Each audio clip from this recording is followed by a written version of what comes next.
All right. So we learned a lot about distractions and why they are not really our enemies, but our friends and teachers. Now, every distraction is accompanied by a sensation, a painful, pleasant, or neither pleasant nor painful, a neutral kind of sensation. And these sensations play a very important role in how our attention moves. Before we go talk more about sensation, before we talk more about the Australian beetles, let's start to zoom in to what we called the experience of life, that series of attentional movements. I'm going to use some visual aids again to discuss this.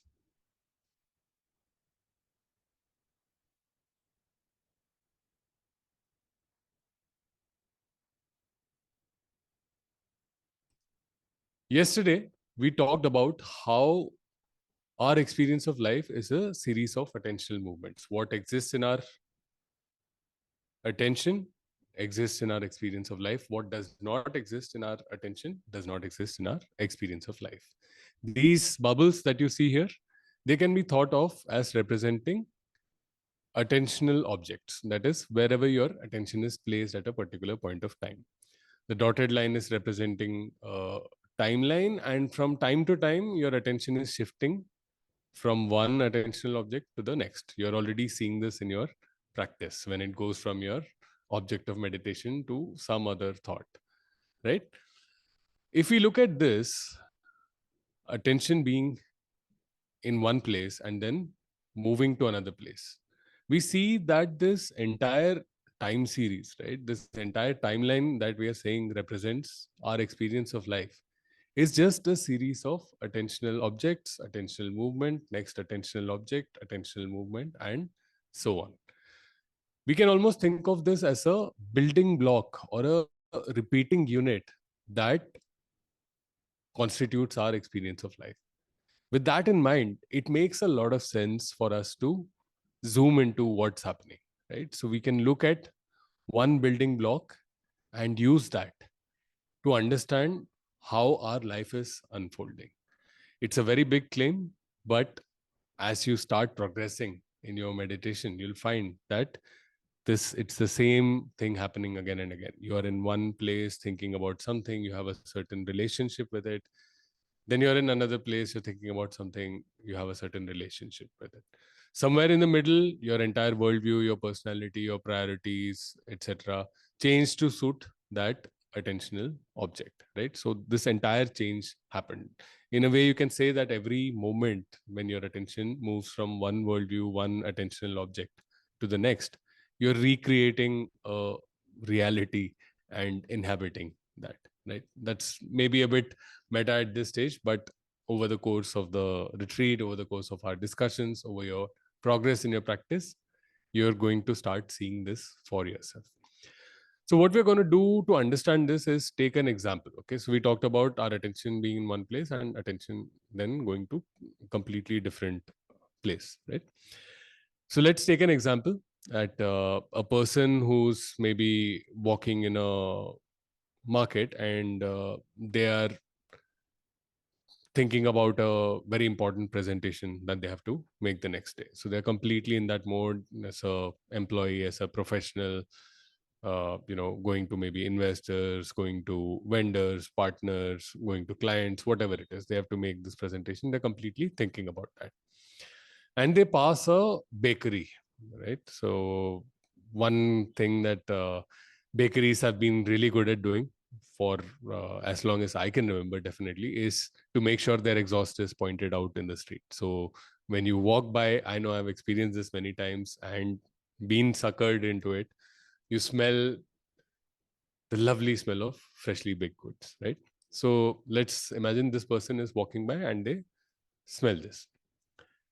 Immediately, that smell gets them to start thinking about how hungry they are, or about the time they had. Maybe they can smell a particular dish like a pie or a cake or maybe a samosa, right? So may they start thinking about the last time they had that, or how long it has been since they had that.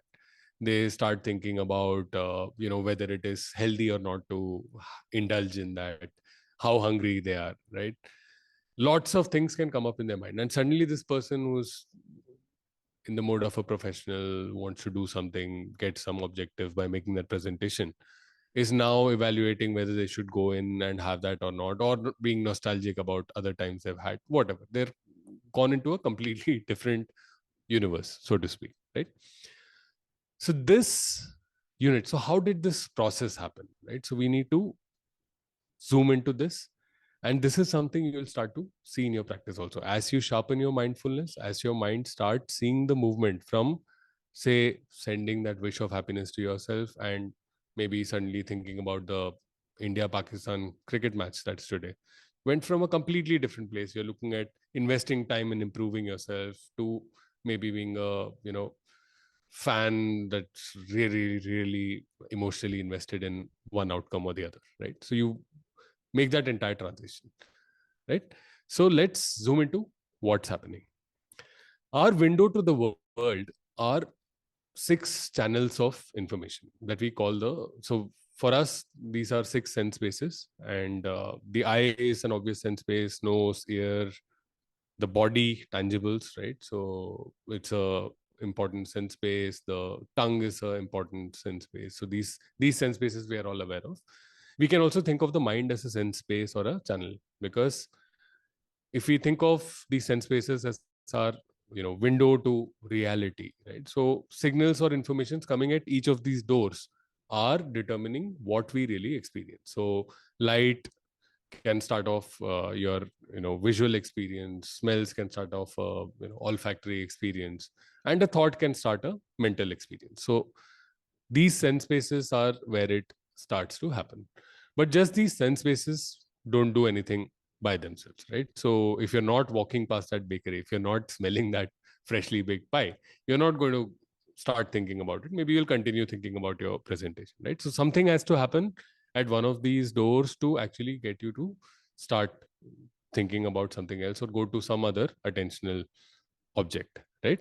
And it could be a thought, right? So that's why we think about the mind as a sense channel also. Some thought comes up, some mental information comes up, and then it transports you away from what you're doing. So there has to be an event at one of these sense spaces for you to actually change course from whatever you're doing and move to the next thing. So that's where it starts, right? And what's happening here?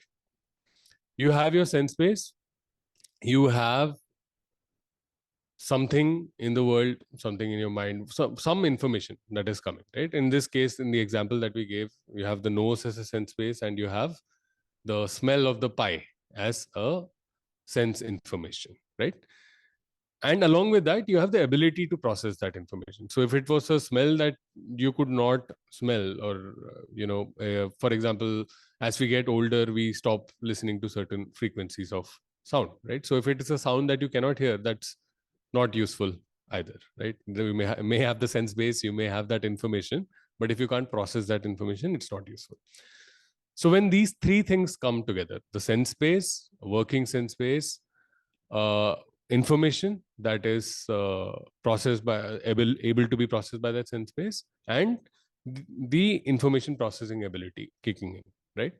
So if you think about a mobile phone, it's like having a sensor. You have information, say maybe light for a camera sensor, and you have some kind of software that actually can make sense of that light hitting the camera sensor, right? So information processing ability, sense base, and information coming together leads to an event called contact. So without contact, no other action is going to happen, right? So there is no reason for your mind to go away from whatever it is doing. There has to be some contact at one of these sense bases, and that contact could be very well be a thought. Okay. Now, what happens with this contact? At any point of time, we are having millions of contact, right? So right now I'm sitting and I am having contact in the sense of, so there's visual information coming towards me. There are things that I can hear. There is chair that I'm sitting on. My feet are on the floor, and so on and so forth, right? So a lot of contacts are happening at this point of time. As we discussed, our attention can only process a small slice of reality at any point of time. All this information processing ability, this amazing ability that we have, still cannot process all of reality at the same time. It will look at a certain slice. And how does attention decide what slice of reality to look at?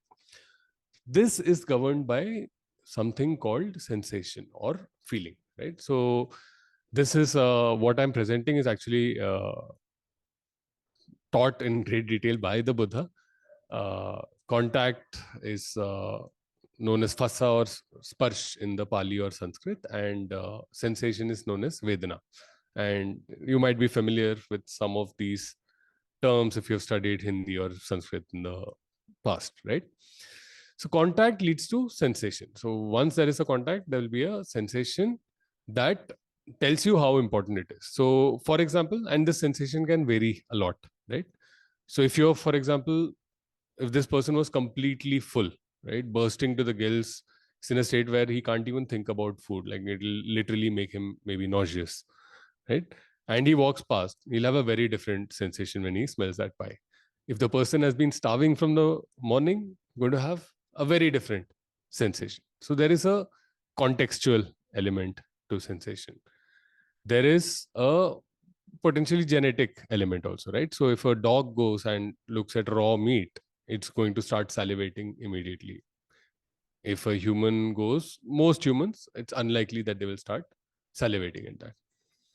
Your conditioning or your experiences of life can also determine how that sensation manifests itself, right? So if you're someone who's always avoided or looked down on indulgent food, sugary food, junk food, maybe you will not have the same feeling, or maybe you prefer something other than a pie. Maybe you prefer the smell of a jalebi, right? And that really does it for you. Might not have such a strong affinity for pies, right? So your sensation can vary according to your conditioning and experience. So all of this comes together in something that we call conditioning. So your conditioning affects your sensation.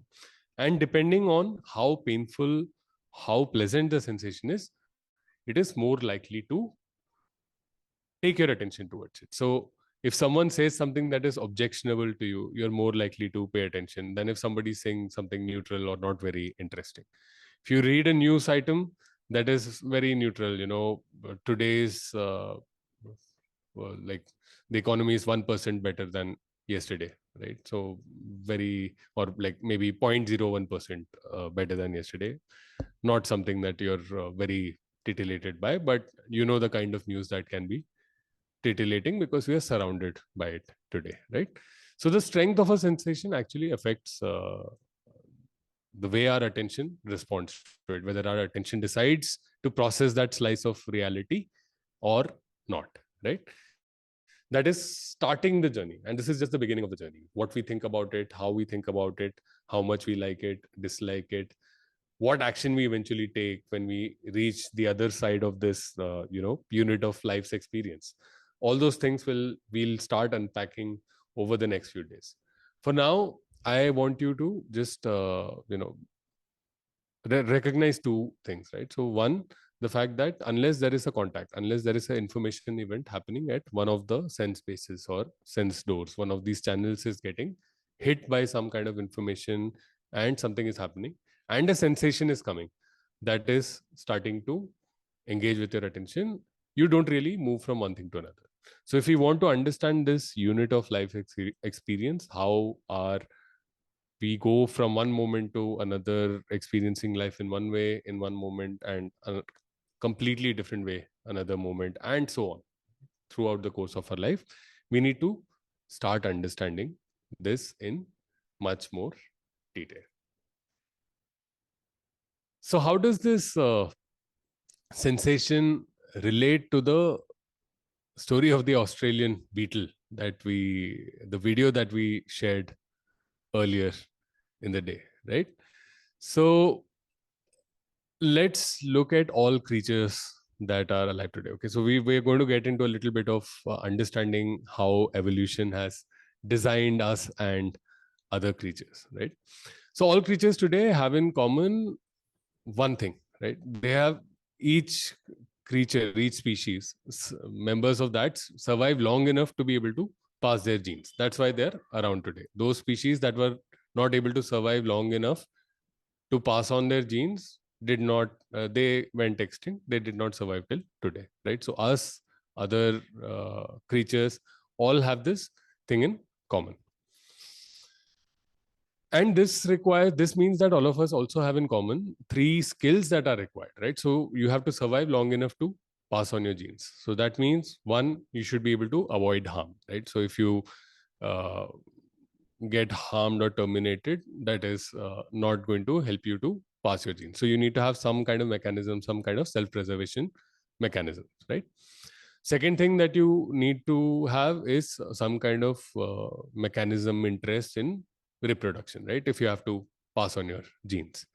And the third thing that you need to have, other than harm avoidance and reproduction, is energy management, energy budget management. So this sounds like a technical term, but in very simple words, it means you don't know that you can't starve for 1 month and then eat double for the next month, right? So you want to have a certain amount of food and water in you before it gets expended. You want to conserve energy, right? If you have a well that is 1 kilometer near you, and you have a well that is a source of water. So I'm talking in some evolutionary terms, so I'm going to kind of going away from the kind of comfortable, well facilitated lives that we have. So if you have a source of water 1 kilometer away versus one that is 100 kilometers away, you're going to prioritize the one that is 1 kilometer away, because you have to use your energy for a lot of things, for gathering food, for maybe protecting yourself from other creatures, etc. You need your energy, right? So you're going to make those choices. This is all part of energy budget management. So all creatures that are alive today are naturally good at this. But the fact is, they don't think in these terms, right? So if the Australian beetle thought that I need to reproduce, I need to survive long enough to pass my genes, this is my mandate, then it would not be having its love affair with beer bottles. So what's happening here? So what's happening is, because creatures, including us, right, we don't always have the ability to see how things fit in the larger scale of things. So nature has kind of coded this pleasure and pain guidance system, right? So simple coding that has gone into us, hardwired into us and other creatures, is if this happens, this is good, you go towards it. If this happens, this is bad, you go away from it, right? For humans, if it is like, if you're standing at a height, you step away. You don't want at a great height, right? Don't want to fall down and cause harm to yourself, right? So you step back, or you take measures to protect yourself. There's a fear involved in it, a painful feeling that comes up. If you step on something spiky, it's going to maybe debilitate you, maybe affect your ability to actually gather food and protect yourself from other predators, run away from a predator, for instance, right? So that comes with a painful feeling. Hey, get away from this. Don't fall into this trap. It is not good for you. So this pleasure and pain. So every encounter with reality is converted into sensations. The more important it is for our survival, so from the harm avoidance, energy budget, and reproduction perspectives, the more important it is, the more pleasant the feeling, the better an opportunity it is, the more pleasant the feeling, the more of a threat it is, the more painful the feeling, right? So if you put your hand on an extremely hot surface, you're going to get a very painful feeling. If you break your leg, you're going to get a very painful feeling. If you hurt your tooth, you're going to get an extremely painful feeling, because the human body cannot regenerate teeth. So it's much more painful than maybe getting a scrape on your skin, right? If you have something fall in your eye, it's going to be much more painful than have something fall in your mouth, right? So have some dust go, because losing vision is extremely poor for our survival.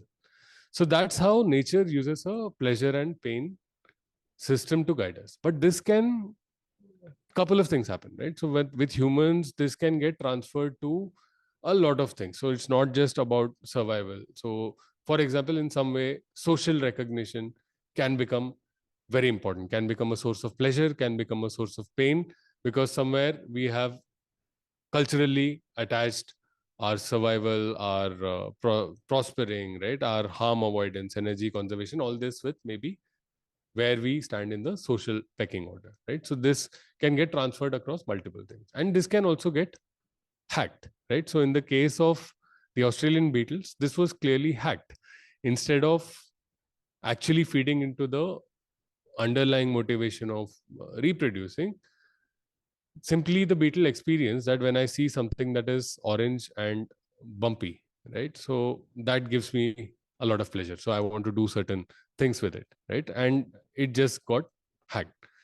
So pleasure and pain, sensations, right? So how things have pleasant or painful sensations or neutral sensations, they affect our attention, they affect the choices that we make, they affect the decisions that we make. So therefore it is very important to start paying attention to the sensations that things have.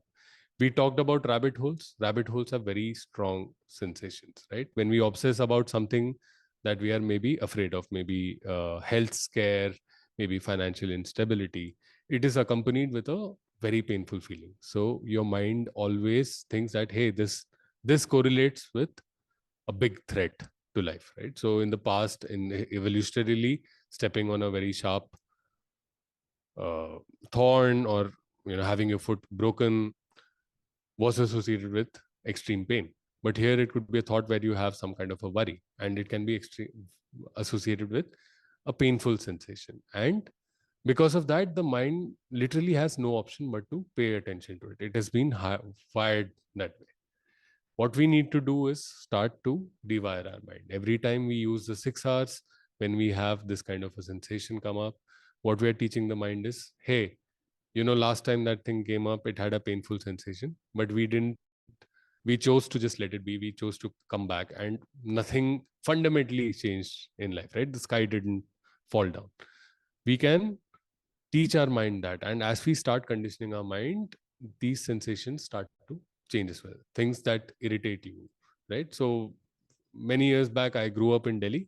So before I started my practice, every time somebody honked a horn on the road, I took it as a personal insult, right? So I had to get even. I had to uh, compete, make that person's life uncomfortable some way. It gave me a very painful sensation, and my attention would go to that. It would not get away. No matter if I had something more important to do, anything I had to do would have been more important than competing with that person. But because that sensation was painful, because I'd been conditioned that way, I took it seriously enough to place my attention on it and take actions based on it. Over time, now I have not honked a horn in many years, right? So that sensation of somebody honking a horn and it being painful to me simply went away, because my mind learned that it is inconsequential. It doesn't require me to respond. It doesn't require me to react.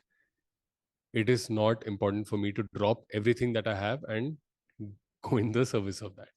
And the same thing can happen with distractions, with aversions, with greed, with restlessness, with sloth, with doubt. There are sensations related to all of these, and over time, we want to condition our mind so that the sensations change in a way that is appropriate, that is suitable, that is reasonable, right? Not blown out of proportion.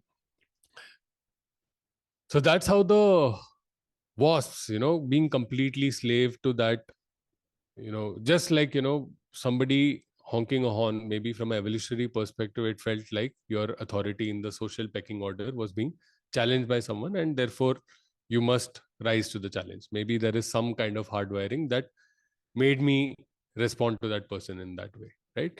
And the same kind of hardwiring in that Australian beetle caused it to fall in love with the beer bottles and then traffic cones, right? So sensations are not necessarily reliable, they are not necessarily correct, they are not necessarily leading us to the right kind of goals, right? So it is very important to understand how our mind can get suckered in by sensation and go to places that are not necessarily good for us.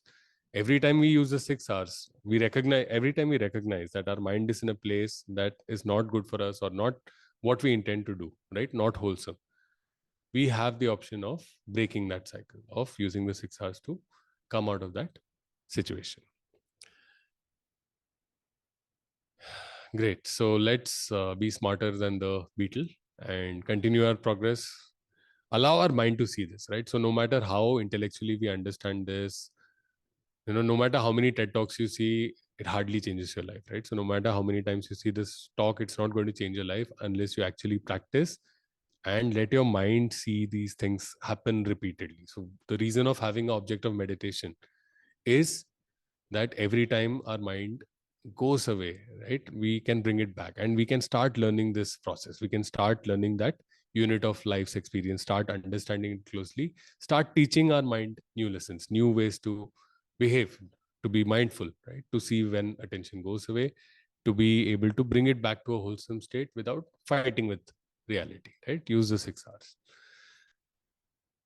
Great. So we'll continue the practice. That is the takeaway after so much talking. More sitting. Make sure you get your 2 sittings in.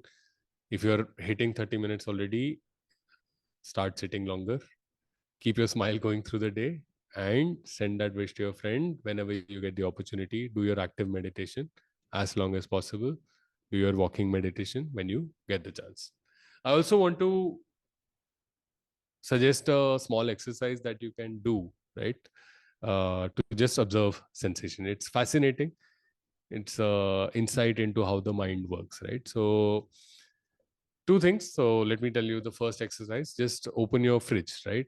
See what are the different things, and try to go one by one, right? So, whatever things you have in your fridge, right? It might be milk, it might be some vegetables, it might be some meat, or whatever it is, right? So, go one by one and try to see what is the sensation they evoke. Is there a difference of degree? When you see the chocolate, is there a difference of degree? If you see some cheese slices, is there a different sensation that is coming up? Is it more painful, less painful, more pleasant, less pleasant, right? So you might see something, a raw egg, and it might be painful to consider, contemplate eating it, for instance, right? So that is one exercise you can do. The other thing, which will be very useful in many other ways, right? So it's called eating mindfully, right? Try to observe your sensations as you go to get your dinner or your lunch, right? See how hungry you are, and how is that hunger correlating with your sensation. Is you get a very pleasant sensation when you smell the food, or if you're full, do you get a different sensation, right? When you're serving yourself, look at the portion size and see how each portion size is making you feel. You don't need to do this extremely deliberately, too slowly, but yeah, just be a little mindful about it. See how, what kind of sensations are happening. Do you get a different sensation when you're serving different items of food, right? So if you're serving rice, are you getting a different sensation? If you're serving vegetables, are you getting a different sensation? If you're serving yogurt, are you getting a different sensation? Once you've served yourself, when you sit down, try to see how, what are the sensations that come up when each item is tasted. Try to see how, when you eat, as you proceed through the meal, how does the sensation change? Is it more pleasant in the beginning? Is it less?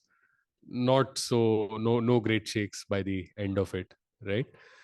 Look at that. For that, you'll need to just, the eating part, you'll need to do it a little slowly. I would suggest that you know pause before each spoonful. Just you know have that spoonful, then finish it, and then take the next spoonful, right? So not many of us have the habit of, right, having a continuous assembly line of food being delivered to your mouth. So just try to take a pause so you can appreciate the sensation. So I don't expect this you to be doing this like all the time, but I think it's useful to at least start familiarizing ourselves with different things outside of just the sitting practice, the meditation practice.